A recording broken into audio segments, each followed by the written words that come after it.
नमस्कार, आप देख रहे हैं वॉइस ऑफ पानीपत। पानीपत की राजनीति में सबसे बड़ा भूचाल आया है। वॉइस ऑफ पानीपत ने सबसे पहले खबर फोड़ी थी कि भाजपा नेता सुरेंद्र रेवड़िया मदद के नाम पर लड़कियां बुलाते हैं। वो खुलासा हमने किया था और अब उस शख्स से मिलाने जा रहे हैं आपसे जिनकी आपने रिकॉर्डिंग सुनी, या ये वो कहे जिनको प्रताड़ित किया गया है। 50-60 हजार रुपए की मांग की गई थी। सरबजीत जो पिए हैं उनसे उन्होंने मांगा था इनसे, और उसके बाद मामला कहां पहुंचा, कैसे पहुंचा, क्या सेटिंग रही, इस सारे मामले को लेकर मैं पहुंचा हूं एक गुप्त जगह पर। इस गुप्त जगह में आपसे मिलवाने जा रहा हूं तरुण चुग से। जी हाँ, वही तरुण चुग जो जिसके को लेकर आजकल ये मामला सुर्खियों में है। तरुण जी, सबसे पहले तो ये बात मैं यहाँ से शुरू करूंगा। ये जो आप इंटरव्यू मेरे को देने जा रहे हैं, किसी का दबाव है आपके ऊपर क्योंकि राजनीति षड्यंत्र है, या किसी के वाकई दबाव में आकर इंटरव्यू दे रहे हैं? अपनी मर्जी से, क्योंकि इसने मेरे साथ ऐसा किया है। मेरे ऊपर कोई दबाव नहीं है, उल्टा इन्होंने मेरे घर वालों के ऊपर प्रेशर डाल रखा है। जो मेरे घर में लोग जा रहे हैं इतने इस वक्त, मतलब मेरे मम्मी परेशान है, मेरे पापा परेशान है, मेरा भाई परेशान है, और मैं खुद बाहर हूँ। मैं बता नहीं सकता कहाँ पे, बस कैसे आया हूँ वो मुझे पता है। मेरे ऊपर किसी चीज़ का दबाव नहीं है, मैं खुद अपनी मर्जी से कर रहा हूँ जो भी कर रहा हूँ। पहले शुरुआत यहाँ से करते हैं कि कल से ऑडियो वायरल हुई है, उसके बाद कौन कौन सा नेता आपके घर पर आया है और क्या बातें करके गया? मेरे घर पर शक्ति सिंह रेवड़ी जी, युद्धवीर जी और अन्य लोग हैं। उनको मैं जानता नहीं क्योंकि मैं था नहीं, मुझे पता लगा ऐसे। वो मेरे घर पर आए और मेरे मम्मी पापा को प्रेशर करने की वो कर रहे हैं एकदम। और आज मेरे शोरूम पे भी गए, दुकान पे गए, मेरी अमरवन चौक पे मेरी दुकान है, वहाँ पर गए वो। और उसके बाद वो अभी तक वहीं पे बैठे हुए हैं, और मेरे पापा ना इधर जा पा रहे हैं कोई काम के लिए, ना उधर जा पा रहे हैं। वो अभी तक, मुझे पता लगा, अभी तक दुकान पे बैठे हैं मेरे पापा। किस चीज का प्रेशर दे रहे हो घर पे आकर, क्या कह रहे हैं? यही देंगे कि हाँ भाई लड़के को बुलाओ और अपना कहते वो करवाएंगे, कुछ जो भी होता है अपना राजीनामा, ऐसे ही वो सोचेंगे। पर मैं नहीं करने वाला, क्योंकि मैं अपनी मर्जी से कर रहा हूँ, ना मैं किसी के दबाव में आ रहा हूँ। तरुण जी, अभी वो लोग ये कह रहे हैं, सुरेंद्र रेवड़ी के जितने भी समर्थक है वो कह रहे हैं कि ऑडियो जो है एडिट करके जो है डाली गई है सारी। कितनी सच्चाई मानते हो? ऑडियो एडिट आपकी तरफ से की गई या ओरिजिनल ऑडियो? वो बिल्कुल ओरिजिनल ऑडियो है। जो मेरे पास फोन है, उनका वो नंबर है, उस नंबर को मतलब उसका फोल्डर खोलते ही उनकी सारी रिकॉर्डिंग मेरे पास है। और अभी तो ये कुछ भी नहीं है, अभी तो इतनी कुछ है कि मतलब सोच भी नहीं सकते। ये तो शुरुआत थी, ट्रेलर है। तो सुरेंद्र रेवड़ी ये कह रहे कि अयाश किस्म का आदमी है, तरुण लड़कियां लेकर आते हैं। तो कभी कुछ ऐसा हुआ कि सुरेंद्र रेवड़ी और तरुण ने इकट्ठे मिलकर लड़की लाई? चलो, उसने मुझे बदनाम तो कर ही दिया है कि मैं अयाश हूँ या जैसे भी हूँ, वो कम है। हमने कितना एंजॉय खुद इकट्ठे हर चीज एंजॉय किया है, और वही मुझे खुद ले जाते थे, कभी नूरमहल, कभी कहाँ। बस ये है, एक इतना लिंक था प्यार से कि तरुण कि हाँ भाई अपना आज थोड़ा एंजॉय करना है, तेरे कोई लिंक में है तो बस ऐसे उल्टा उसने मेरे ऊपर ही वो एक इल्जाम लगा दिया कि मैं अयाश हूँ।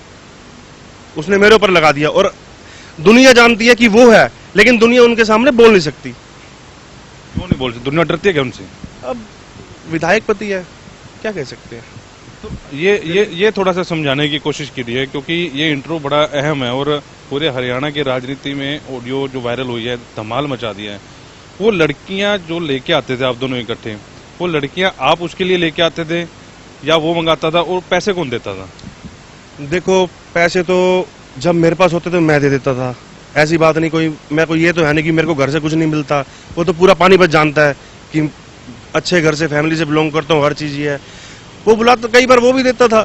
बस ये है कि हाँ भाई, जो अब ये व्हाट्सएप पे ये मेरी फोटोज जो कर रहा है, ये मेरी फ्रेंड्स हैं, ये बुलाता था, ये प्रोस्टिट्यूट को बुलाता था जो मेरे को कहता था। और मैं अगर गया भी हूँ तो इसके लिए सिर्फ प्रोस्टिट्यूट को ही लेके गया हूँ। इसने अब उस चीज को ये क्या कर रहा है, ये मेरी फ्रेंड्स को बदनाम कर रहा है। ये मेरे दोस्त है, मेरे फैमिली मेंबर है, मेरी सिस्टर भी हो सकती है, जो ये अब उल्टा वो करी जा रही है रेवड़ी जी। तो वो लड़कियां कहाँ से आती थी? पानीपत से, दिल्ली से, चंडीगढ़ से? वो लड़कियां, देखो जी, इसको पता सब होता था, जगह यही बताता था, पर ये कहते हैं ना कि ये खुद नहीं जा सकता, तो इसलिए मेरे को भेजता था। क्योंकि कॉन्टैक्ट ही एक, अब मेरे को खुद भतीजा कहता है। आपने शायद पूछना, पूरी पानीपत से हर किसी को कहता है कि भतीजा है, मेरा भतीजा है। तो ये खुद तो सामने फेस नहीं करता, तो मुझे कहता था कि जा बेटा, जा भतीजे, आज मेरे को एंजॉय कर, आज मैं फ्री हूँ। बस ऐसी पैक शैक इकट्ठे लगाते थे, बस और कुछ नहीं। मतलब ये लड़कियां, अभी तो कह रहे थे लड़कियां लाते थे इकट्ठे, रात को एंजॉय करते थे, अभी आपने बोला। हाँ जी, एंजॉय अब करते थे वो। अगला उनकी वो रेवड़ी जी कहते थे कि हाँ भाई बस आज मेरे को एंजॉय चाहिए, तो तू यहाँ से ले आ। कुछ याद आता है कितनी बारी लड़कियां लेके आए हो, कितनी बार आपने इकट्ठे दोनों ने एंजॉय किया है? याद तो है जी, 2-3 बार मेरे को ये नूरमहल ले गया है, वहाँ इसकी बहुत चलती है। और ये बात पूरे पानीपत शहर को बताया, करनाल नूरमहल इसकी बहुत चलती है, वहाँ ले गया ये। अब जहाँ चलती है बस वहीं पे लेके गया, और 2-3 बार मेरे को लेके गया। और मैं क्या, लड़कियां वहाँ पहले से होती थी कि लड़कियां बाद में मंगवाते थे? वहाँ कोई नहीं होता था, ये मेरे को अपने ड्राइवर के साथ, साथ में इसका गनमैन होता था, लंबे सी हाइट वाला है वो। और मैं, ये मेरे को साथ भेजता था, कहता था भतीजे ये पैसे पकड़, 50,000 का पैकेट देता था कि जा करनाल में। फिर अब काफ़ी वो हैं तो फिर उनसे कांटेक्ट करके, वो तो चलो जज जाइल से भी बंदा कर सकता है, मसाज वाला का नंबर पूछे या जो भी है, तो ऐसे करके फिर अपना ये बस। तो लड़कियां आप उनके कमरे में छोड़ देते थे कि आप उनके साथ कमरे में रहते थे? छोड़ने में मैं कोई वो तो हूँ नहीं कि इकट्ठे ही रहते थे, कोई मैं ये थोड़ी ना कि मैंने पैसे लिए और मैं ये कर दिया कि हाँ भाई मैं उसको दे के आ गया। मैं खुद भी खर्च करता था, वो भी करता था, मैं भी अच्छी फैमिली से बिलोंग करता हूँ। ये बस ये है कि इकट्ठे ही बैठते थे, इकट्ठे ही पैग लगाते थे। और इसने ये शराब वगैरह भी ड्रिंक करते हैं? शराब पी के भी कभी आपसे बातचीत हुई इनकी कि ये सूफी रहते हैं? ये हमेशा मेरे को ड्रिंक करने के बाद रात को वीडियो कॉल करना, मेरे को मैसेज लिखते थे आई लव यू व्हाट्सएप पे, हर चीज़ ये वो, मतलब एक ऐसे प्रेम प्यार में। और शराब पीने के बाद तो फिर मेरे को ये कितने फ़ोन करते थे, वीडियो कॉल, हर चीज़। अब मैं क्या कह सकता हूँ, कुछ है वीडियो कॉल के वो लिखा हुआ आता है व्हाट्सएप पे, मिस्ड वीडियो कॉल, ये वो, उसके स्क्रीनशॉट भी हैं मेरे पास वो तो। अभी दोबारा फिर क्वेश्चन ये कर रहा हूँ, किसी के दबाव में तो नहीं आप? मैं आप दोबारा क्या, आप मेरे से जब तक जितनी बार भी पूछोगे ना, मैं यही कहूंगा कि मैं अपनी मर्जी से कर रहा हूँ, मेरे को किसी से दबने की जरूरत नहीं है। दबते वो हैं जो झूठे होते हैं, और ये है, मैं नहीं हूँ। दूसरा, उस मामले के बारे में थोड़ा सा समझाइए, वो मामला क्या हुआ था? छेड़छाड़ आपने वाकई की थी या आपको फंसाया गया था? एक्चुअली क्या हुआ, एक मेरी एक फ्रेंड है, तो ना जैसे अब फ्रेंड नॉर्मल, जब फ्रेंड ही साथ में है तो जब दोनों आपस में जा रहे हैं, तो मैं सूट दिलवाने चला गया किसी बुटीक पे। मैंने कहा चल ये बुटीक नया खुला है तो यहाँ पर दिलवाता हूँ। तो लड़की थी नेपालन, मैं वहाँ पर गया, सूट दिलवा दिया अपनी फ्रेंड को, बाहर निकलने लगा, उस लड़की ने कहा सर ये मेरा कार्ड है, ये मेरा व्हाट्सएप नंबर है। तो नॉर्मल, मैं सच्चाई बात बताऊंगा, मैंने नॉर्मल व्हाट्सएप नंबर सेव किया, हाय लिख के भेज दिया, हाय हेलो। तो वो लड़की मेरे को करती थी व्हाट्सएप वॉइस कॉल, जो रिकॉर्ड नहीं होती, बिल्कुल नहीं होती। मैं उसको मैसेज करता था कि रिप्लाई क्यों नहीं करते, ये वो। उसने मेरे 1-1.5 महीने के मैसेज इकट्ठे कर लिए, और जिसमें लड़की ने मेरे पे इल्जाम लगाया कि मैं अश्लील बातें करता था। अगर वो लड़की आज भी प्रूफ कर दे कि अश्लील बातें कुछ सुना दे या लिखी हुई दिखा दे, तो मैं कहता हूँ। उसके बाद फिर क्या हुआ, ये 2 महीने तक ये मेरे मैसेज इकट्ठे करती रही, वो नेपालन सी लड़की है जो। उसके बाद इसने मुझे बुलाया, मैं गया हुआ था मंसूरी, इसका फ़ोन आया, कहती कहाँ पर हो? मैंने कहा मैं तो आया हूँ बाहर घूमने। कहती मिलना था। जब पहली बार अपनी फ्रेंड को सूट दिलवाने गया था, और उसके बाद उसी 2 महीने बाद मिला उस लड़की को, नेपालन को। उसके बाद मैंने उसकी शक्ल भी नहीं देखी। मिला तो उसने बुलाया मेरे को देवी मंदिर में, पानीपत में। मैं वहाँ गया तो उस लड़की ने मेरे को जैसे नॉर्मल हाय हेलो हुई, सिर्फ हाथ भी नहीं मिलाया, सिर्फ मुंह से हाय हेलो हुई। उसने सिर्फ इतना बोला कि एक काम कर दोगे? मैंने कहा बोलो। मुझे ना दुकान का रेंट देना है 9,000 रुपये। मैंने कहा अभी तो पड़े नहीं है, आप सुबह ले लेना। पता नहीं उस लड़की के मन में क्या आया, उसने कहा कि थोड़ी आगे आ जाओ, यहाँ मेरे जान पहचान के लोग खड़े हैं। तो मैं आगे धीरे धीरे करते गया, वो बस स्टैंड वाली रोड है ना जो सुखदेव नगर है, वहाँ लड़की डिवाइडर पे खड़े होके अचानक चिल्लाने लग गई। मैंने कहा चिल्ला क्यों रहे हो? कहती परेशान करते हो ये वो। मैंने कहा खुद तो बुलाया आपने, मैंने कहा खुद तो बुलाया और आप मुझे ऐसे कह रहे हो। मैं उस वक्त घबरा के निकल गया। मैंने कहा पब्लिक इकट्ठी होती मैं निकल जा। अगले दिन सिटी थाने से फ़ोन आया कि तरुण, एक ऐसे से अपना तरुण बोल रहे हैं। मैंने हाँ जी बहन जी, एक ऐसे ऐसे आपके खिलाफ कंप्लेंट आई है, एक नेपालन लड़की ने कंप्लेंट दी। मैंने क्या कि छेड़छाड़ करते हो, अब उसको पीछा करते हो, मैसेज करते हो। मैंने कहा ऐसे जी, बात वो मुझसे भी करती है, व्हाट्सएप वॉइस कॉल करती है, और जो व्हाट्सएप वॉइस कॉल करती थी कॉल्स में जाके उसकी रिसीविंग कॉल भी थी, बस ये है कि वो शो नहीं होती है। मैंने निकलवाने की कोशिश करी, वो डैश डैश आता था। 90 पेज निकले थे मेरे व्हाट्सएप उसकी और मेरे डिटेल के, पर उसमें सिर्फ डैश डैश आता था क्योंकि मेरे को वॉइस कॉल करती थी और मैंने कभी ध्यान नहीं दिया। तो बस उसके चक्कर में मैं फिर भैया के पास गया, सुरेंद्र भैया के पास। मैंने कहा मेरे खास हैं तो अपने उन्हीं के पास जाऊँगा। और मैंने कहा भैया आप कहाँ हो? कहते कि मैं घर हूँ। मैंने कहा काम है? कहते बोल। मैंने कहा नहीं, मिल के बताऊँगा। मैं घर गया, 1-1.5 घंटा उनको ऐसे यही जो आपको स्टोरी बता रहा हूँ ये बात बताई मैंने आपको। बताने के बाद कहते कोई नहीं, तू टेंशन फ्री रह, बेफिक्र हो के तू घूम फिर। 3 दिन तक मेरी FIR पड़ी रही। इसके बाद फिर अब मेरे को बुलावा आया, फिर घर पुलिस भी वो थी। मैंने कहा मैंने सोचा अपने बिहाफ पे मैं कुछ कर लूँ, मेरे पेरेंट्स को ना पता लगे। मैंने कुछ किया भी नहीं। तो इसने सरबजीत को मेरे साथ भेजा, जो इसका पीए है। भेजने के बाद इन्होंने कहा था कि तू दाएं बाएं रहियो और ये अंदर रहेंगे। तो अपना मैं बाहर निकला, मैंने फ़ोन किया, मैंने कहा सरबजीत क्या हुआ, क्या बना? कहता है ऐसा है, मामला तो बहुत ज़्यादा हो गया है, 50-60 हज़ार रुपये लगेंगे। लगने तो ज़्यादा ही हैं, लेकिन तू इतना इंतजाम कर ले, वो आपने रिकॉर्डिंग में सुन लिया होगा, तू इतना इंतजाम कर ले, बाकी हम कर लेंगे। मैंने कहा मेरे पास तो है नहीं। मैंने भैया को फ़ोन किया, मैंने कहा ऐसे ऐसे है। कहता भैया, कहते मुझे क्या पता। उसके बाद करते करते भैया ने मेरा साथ छोड़ दिया। 3 दिन तक मेरी FIR पड़ी रही। उसके बाद मैंने सोचा भैया मेरा साथ देंगे, फिर एंड में जाके मैंने अपने पेरेंट्स को बताया, तो फिर इन्होंने मेरा साथ छोड़ दिया और पता लगा मुझे इसने मेरा इन्हीं लड़की का ही साथ दे दिया, मतलब अपने भतीजे को छोड़ के लड़की का ही साथ दे दिया। तो अब हिसाब लगा लो कि अयाशबाज कौन है, मैं हूँ या ये, क्योंकि यही है, क्योंकि ये मेरे साथ कई जगह गया हुआ। लड़की का किस तरह उन्होंने साथ दिया और वो 50,000 रुपये किस लिए मांग रहे थे? बाद में कुछ ज़्यादा पैसे लगे वो करते हुए? वो एक्चुअली क्या हुआ, इन्होंने कहा कि 50,000 दे, सरबजीत की वो रिकॉर्डिंग मेरे पास है। तो मैंने कहा मेरे पास है नहीं, मैं कहाँ से लाऊं? तो कहता कुछ तो करना पड़ेगा। ये एकदम बैक हो गए। बैक होने के बाद इन्होंने अपने लड़की से टाई अप कर लिया, पता नहीं क्या किया, उसके साथ हो गए। इन्होंने मेरा साथ छोड़ दिया। 3 दिन बाद फिर मैंने अपने पापा को ये बात बताई, घर बताई, तो एंड में मेरे पेरेंट्स काम आए।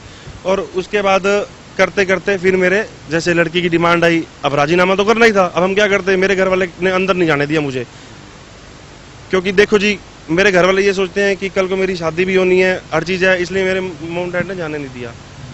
तो बस यही हुआ, करते करते फिर महीना हो गया, फिर मेरी एंट्री सेफ्टी बेल हुई, एडवांस बेल, ऐसे खर्चे तो लग ही जाते हैं हर चीज़ में। फिर लड़की की डिमांड 6 लाख की आई, 6 में से 3-3.5 लाख उनको दिए। फिर ऐसे टोटल कहने का मतलब 5-5.5 लग गए। बल्कि इन्होंने तो बल्कि डिमांड ये भी करी थी कि हमें 1-1 लाख दो, विपिन चावला ने और ये सरबजीत ने। क्यों उन्होंने क्यों डिमांड ये की? 50,000 की बात थी, लेकिन ये करी थी फेस टू फेस, जैसे आप और मैं बात कर रहे हैं, ऐसे इन्होंने बात करी कि हमें भी 1-1 लाख चाहिए, तेरे 2.5 में को। मैंने कहा मैं 50 का नहीं कर पाया, मैं 2.5। कहते 1 लाख, तब कहता अभी कभी नहीं बढ़ जाएगा, सारे पर्चे बढ़वा दूंगा। मैंने कहा मैं है नहीं। एंड में मेरे को मजबूरी में अपने पापा के पास जाना पड़ा। फिर करते करते बस यही मेरे घर के लगे पैसे, 5-5.5 लाख रुपए लगे। सरबजीत का सीन बता रहे हैं कि वो भी पैसे मांगने में इन्वॉल्व था, तो क्या लगता है कि सुरेंद्र रेवड़ी का सारा काम सरबजीत संभालता है ऐसे? बिल्कुल जी, बिल्कुल। सुरेंद्र जी का सारा काम सरबजीत ही संभालता है, क्योंकि ये हर चीज में कहते हैं कि तू सरबजीत से मिल ले, साइड में जाके बतला लो, जो भी है काम हो जाएगा। इसको सिर्फ पैसा चाहिए, इसको अपनापन कुछ नहीं दिखता, बिल्कुल नहीं दिखता। इसने दुनिया के क्या काम करे, कुछ नहीं करे। आज इससे लोग, मैं चाहे मैं सामने बोल रहा हूँ, देखो जो मेरे दिल में है वो तो बोलूंगा ही बोलूंगा। आज दुनिया इससे इतनी वो हुई पड़ी है कि क्योंकि इसने लोगों का मिसयूज किया है, इसने लोगों का मिसयूज किया है, तो दुनिया अब इससे कट रही है एकदम। चाहे अब सुनो, एक बात और कह दूं जी, सबसे पहली बात, अगर इस दौरान मेरी फैमिली को, क्योंकि ये अब लाइव होने के बाद ये तो देखेगा भी और सुनेगा भी, मेरी फैमिली को और मेरे को कुछ हो जाता है तो उसका जिम्मेवार ये है। मेरे फैमिली में मेरे मॉम डैड और मेरा छोटा भाई और एक मैं, और मुझे कुछ हो जाए तो उसका जिम्मेवार यही है। और दूसरी चीज, पुलिस तो इसकी अपनी है। ये चीज होने के बाद कुछ दिन बीतेंगे, कुछ टाइम जैसे मामला ठंडा होता है ना, तो ये कुछ भी झूठे मुकदमे करवा देगा, क्योंकि पुलिस इसकी अपनी है। तो वो चीज का, एक चीज का ध्यान रखा जाए। बाकी मेरे ऊपर कोई प्रेशर नहीं है, जो मैं बोल रहा हूँ अभी भी बोल रहा हूँ, चाहे अभी भी बुलवाओगे या 10 दिन बाद भी बुलवाओगे या महीने बाद भी बुलवाओगे, मैं यही चीज ही बोलूंगा। बिल्कुल। तरुण, आप उनके संपर्क में कब से हैं सुरेंद्र रेवड़ी के? ये देखो, हमारी हैदराबादी बिरादरी है, ये मेरे पापा के भी मतलब जानकार हैं, तो हर चीज इकट्ठे ही हैं हम, बहुत पुराने कई से। पर मैं तो जब से बड़ा हुआ, मतलब मैं 5-6 साल पुराना जानता हूँ, MC के इलेक्शन से मैं इसके साथ भी चला था, हर चीज करी थी। अब वो कहते हैं ना कि हाँ भाई, इसने एक ही थाली में वो छेद कर दिया, वो वाला काम कर दिया। तो ये लड़कियों वाला मामला कब से चल रहा है आपका? 5-6 साल से मुलाकात हुई है? एक्चुअली क्या हुआ मैं बताता हूँ। ये अब तो खैर मेरी फेसबुक, देखो लड़की के साथ फोटो खिंचवाना कोई वो है, जब लड़की राजी है, ऐसे सेल्फी लेना आज की डेट में तो आम ही है। जब लड़की भी तो खिंचवा ही रही है, कोई जबरदस्ती तो नहीं है, ठीक है। तो ये मेरी FB पे फेसबुक फोटोज देखता था, अभी भी देख लो, इसने कमेंट मारा होगा एक्सीलेंट गुड, चलो ये तो हर बंदा मारता, कोई दिक्कत नहीं। उसके बाद ये मतलब ये इसको अच्छा लगता था, ये मेरे को फोन भी करता था कि कौन है ये वो। मैं हमेशा कहता था, हमने रिकॉर्डिंग भी होगी, मेरे पहले भी होगी, मैंने कहा मैं फ्रेंड है भैया, मेरे सिंपल ही फ्रेंड्स हैं, तो उसमें क्या है। तो बस अब ये सिंपल फ्रेंड्स को बदनाम करेगा तो मेरा तो कुछ जाएगा नहीं, ये अपना खुद ही झूठा है तो झूठा ही खिलाया जाएगा। मैं ये पूछ रहा हूँ कि आपके पापा के फ्रेंड थे वो, तो उसके बाद आपका ये लड़कियों वाला संबंध जो है इकट्ठा कैसे चला? इकट्ठे कैसे दारू पीनी शुरू होगी? इकट्ठे ड्रिंक तो ऐसे स्टार्ट हुई कि हाँ भाई, जैसे हम ये हर चीज़ देखता था, इसने कांटेक्ट किया, नंबर किसी से लिया, ऐसे बात की, आजा बेटा आजा। तो ऐसे मेरे को कोई ऑफिस में ले गए थे, कोई इधर दूर की साइड को ले गए थे मुझे, कि हम बैठे 100 वाइपर की ड्रिंक करते हैं, ये इतना भी बता दूं। और 2 पैक के बाद ना, 2 या 3 पैक के बाद ये लगा लो, ये ना नागिन डांस करने लग जाता है। अब इस मेरे मन में इसकी इज्जत नहीं रहेगी तो मैं तो सारे चिट्टे खोलूंगा इसके। क्यों जी सेठ जी, बात है सीधी। 2 पैक 3 पैक इसको होने डांस करने लग जाएगा, इसको चाहिए लड़की, बस उसके बाद पागल हो जाता है, उसके बाद अयाज बस मुझे कह रहा है। तो पीने के बाद लड़कियां मंगवाते हैं? पीने के बाद तो ये तो सूफी में ही है, इसको तो जब मर्जी ला दो इसको। तो वो तो कह रहे हैं कि समाज से भी सबसे बड़ा मैं हूँ और महिलाओं की इज्जत मेरे से ज्यादा कोई नहीं जानता। अगर वो समाज से भी है, अगर ये सारी महिला और सारी सुन रही हैं, तो चूज कर लेना कि तरुण सच्चा है या सुरेंद्र रेवड़ी सच्चा है। एक बात बताओ, अगर वो समाज से भी है, हर चीज वगैरह मैं महिला की इज्जत करता हूँ, तो वो हर रिकॉर्डिंग में मेरे को ये क्यों कह रहा है जिसमें डैश डैश की वो दी गई है, पूरी सुनाई जाए ना, फिर पता लगे कि नहीं। पूरी हम नहीं ना सुना सकते, दर्शक महिलाएं भी दर्शक हैं, आईएएस भी, सरकार भी जुड़ी हुई है, हम उस चीज को नहीं थोड़ा सा आप वैसे बता दीजिए, लड़कियों की डिमांड कर रहा है वो आपसे। वो ये है उस बस ये जो कह रहा है कि हाँ, बस यही कहता है कि हाँ भाई बस मेरे को ला दे, ये है। वो देखता है मेरे को फोन पे, आप बोल ही रखा है उसने कि ला मनोरंजन करवा, ये करवा वो करवा। किस चीज का मनोरंजन? मैं तेरे से मदद मांगने आया हूँ, तू उल्टा मेरे को वो कर रहा है। तो आप तो कई साल उनके साथ रहे हैं, सबके साथ ही ऐसे करता है या मतलब आपके साथ तरुण के साथ ही उन्होंने ऐसा किया? देखो जी, सबका तो देखो, कईयों के साथ किया भी है, कईयों के उसने प्यार दिखा के, अपनापन दिखा के लात भी मारी है। लेकिन अब मैं क्यों बुरा बनूं, मैं क्यों किसी का नाम लूं? मेरे साथ तो इसने किया है, बात करता, मैं क्या कह सकता हूँ, इससे ज्यादा मैं क्या कहूँगा, आप बताओ। फिर आप अंदर नहीं गए थे, फिर उससे 3.5 लाख रुपए आपने दे दिए, तो उसके बाद उस महिला से कोई संपर्क नहीं रहा आपका? बिल्कुल भी नहीं, संपर्क तो मेरा पहले भी नहीं था। पता, अच्छा एक मिनट, आपने एक चीज नोटिस की होगी, अगर मेरा संपर्क उससे होता, मैं कह रहा हूँ मैं पहली बार ही मिला, उसका काम ही यही है ब्लैकमेलिंग का। वो कुछ गैंग है, ये वो मुझे पता लगा है हर चीज का। और दूसरी बात ये है कि सरबजीत ने खुद बोल रखा है, जब मैंने कहा अपने फोन से, मैंने कहा भैया ये लो सरबजीत से बात करो, सरबजीत ने रिकॉर्डिंग में क्या बोल रखा है, पता तो लगा उसका काम ही यही है, मतलब लड़की का काम ही यही है, पता लगा उसने ये बोला है ना। तो इसमें अब देख लो, पता भी लगा और इसने मेरा साथ भी नहीं दिया, और अब पता लग गया, तो फिर मैं लड़की के मामले कहाँ गलत हुआ? अब देख लो मैं क्या। तरुण जी, ये बात समझ में नहीं आई कि आपके पहले उसके संपर्क थे, आपने उनसे मदद मांगी, लेकिन आपसे वो टूट के वो लड़की की मदद करने आ गए, ये मामला कुछ समझ में है? क्या मामला था? ये मैं समझाता हूँ ना, क्योंकि मैं उसके दिल के करीब रहा हूँ, मैं ही बता सकता हूँ। वो ऐसा है ना, जब उसको लड़की दिखे ना, तो उसके आगे अंधेरा छा जाता है, एकदम पागल हो जाता है वो। मतलब जो उसकी सारी जो होती है ना, कि वो कहते हैं ना हर चीज माइंड से ही होती है, चाहे वो सेक्स लगा लो या कुछ भी लगा लो, वो उस वक्त पागल हो जाता है। उसको कुछ नहीं दिखता कि साथ में उसका पिए है या साथ में भाभी है, मतलब उनकी वाइफ या कोई भी खड़ा है, उसको कुछ नहीं दिखता। उसको सिर्फ वो बस ये है कि रोड पे थोड़ा उसको कंट्रोल करना पड़ता है उसको, बस।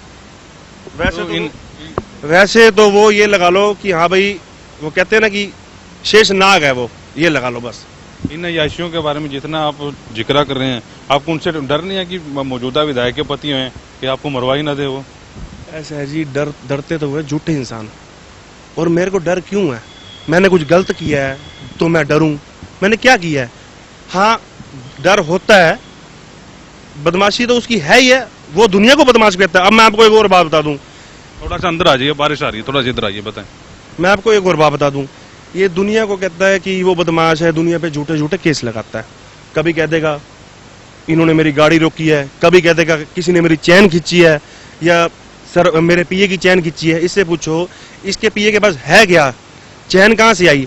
टेम्पू तो चलाता है, गाठे तो लोड करता है, ये हमारी दुकानों की बाजारों वाली करता था, अभी भी करता है। अब तो पिए बन गया, अब कहाँ से करेगा? कहने का मतलब इसके पास चैन का ब्योत है, जो ये आगे कर देता है, मोर आगे कर देता है। जैसे अब मेरे को कर दिया इसने फंसाने के लिए, हर चीज ऐसे ही करता है ये, तो मोर आगे कर देगा, फंसा देगा, लोगों की गाड़ी रोक। हुआ कुछ नहीं है, जान के झूठे मुकदमे दुनिया पे लगवाता है ये। और एक नहीं, आप उठा के देख लो, ऐसे दिख जाएंगे 15-20। मैं किसी का नाम भी नहीं लेता, क्योंकि मैं किसी का नाम लेके बुरा क्यों बनूं, मेरे को अपने से मतलब है। और एक बात और बोलूंगा, आप जितने भी क्वेश्चन आपने मेरे से पुट किए ना, उनका आंसर मेरे से आप 10 दिन बाद भी मांगोगे ना, तो यही मिलेगा, और कोई प्रेशर नहीं है। बाकी मेरे घर पे प्रेशर दिया जा रहा है, मेरी दुकान पे बंदे बैठे हैं, मेरे पापा को बाहर नहीं निकलने दे रहे, आज वो लंच नहीं कर पाए, मुझे पता लग रहा है। मेरे पापा ये सोच रहे होंगे सुन के या जब भी सुनेंगे तो कि मुझे कैसे पता लगा। मैं चाहे बाहर हूं लेकिन मुझे रिपोर्ट एक एक सेकंड की है। मेरे उनको कुछ हुआ तो जिम्मेवारी ये है मेरे मम्मी पापा और मेरे भाई को और मेरा। और दूसरी बात पुलिस इसकी अपनी है। ये मामला कुछ शांत होने के बाद मुकदमे दर्ज करवाएगा। वो तो दुनिया पे करवा रखे हैं झूठे इसने, वो तो आप खुद देख लेना। तो ये सारी अय्याशियों की बात कर रहे हैं, रोहिता रेवड़ी को पता है इनके बारे में ये सब चीजें? देखो जी, अब मैं आपको एक बात बताता हूँ।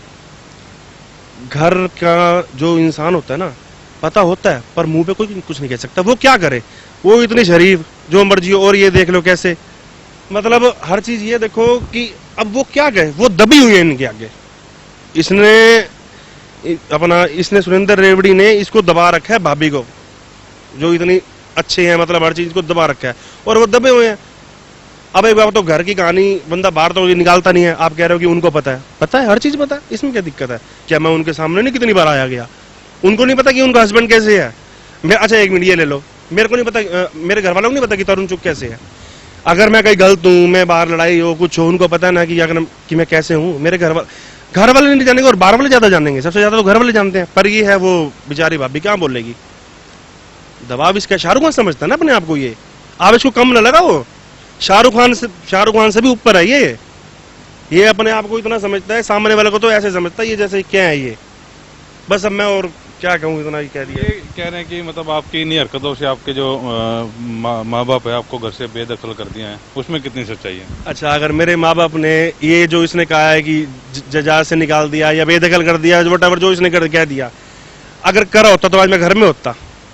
ये बता दो। परसों तक तो मैं घर में था और मैं कल भी अपना जैसे ही अभी तो मेरे को इससे थोड़ा वो है, कुछ भी कर सकता है, बदमाशों को पैसे दे के कुछ भी करवा सकता है। तभी मैं ये गारंटी कह रहा हूँ कि मेरे को और मेरे घर वालों को कुछ हुआ या अपना कुछ भी हुआ तो ये जिम्मेवार है। मैं आपको घर जाके मैं अपना जैसे ये मामला वो होगा, अभी तो मैं बाहर हूँ ना, मैं किसी को बता सकता, चाहे आप भी पूछो। क्यों जी?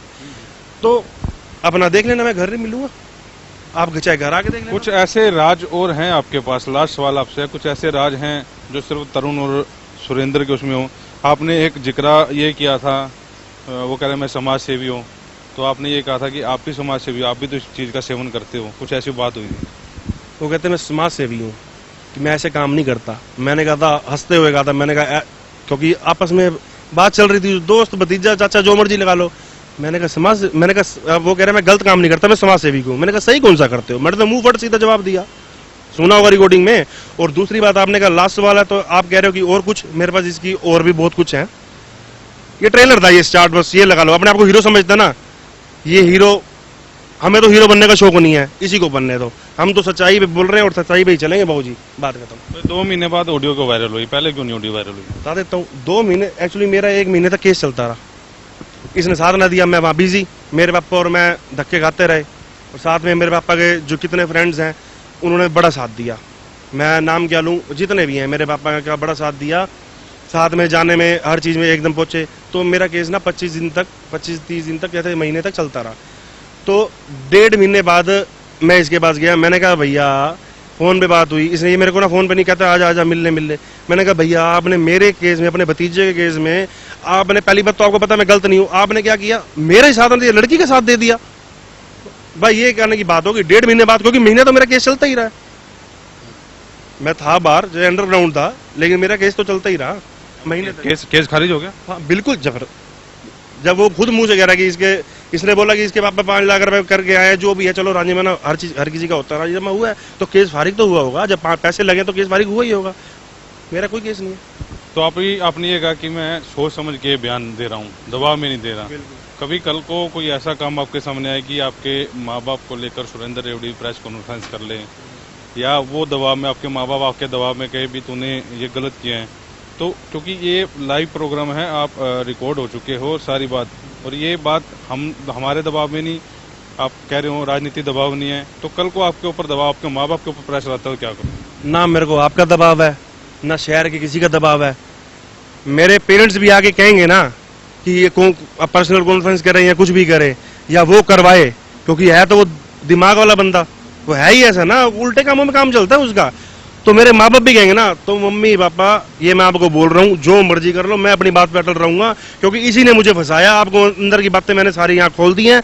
यही हर चीज मेरे से लड़की मंगवाता था। अब बंदा क्या कहता था, अब एंजॉय तो देखो, अब कोई ऐसा है कि देखो काम सारे करते हैं लेकिन पर्दे में करते हैं, ठीक है जी। अब ये हर चीज ये करता था, इसने मेरे को ही फंसा दिया। अब वो काम तो कर दिया तो गुस्सा तो आएगा। तो मैं किसी के प्रेशर में नहीं हूँ। अगर आप भी कहोगे ना तो ये देख लो कि आप चाहे मेरे को घर से निकाल देना, मैं इसी बात पे अटल रहूंगा। मैं अपने मम्मी पापा को ये बात बोल रहा हूँ कि जो मर्जी हो, मैं नहीं हटता इस चीज से।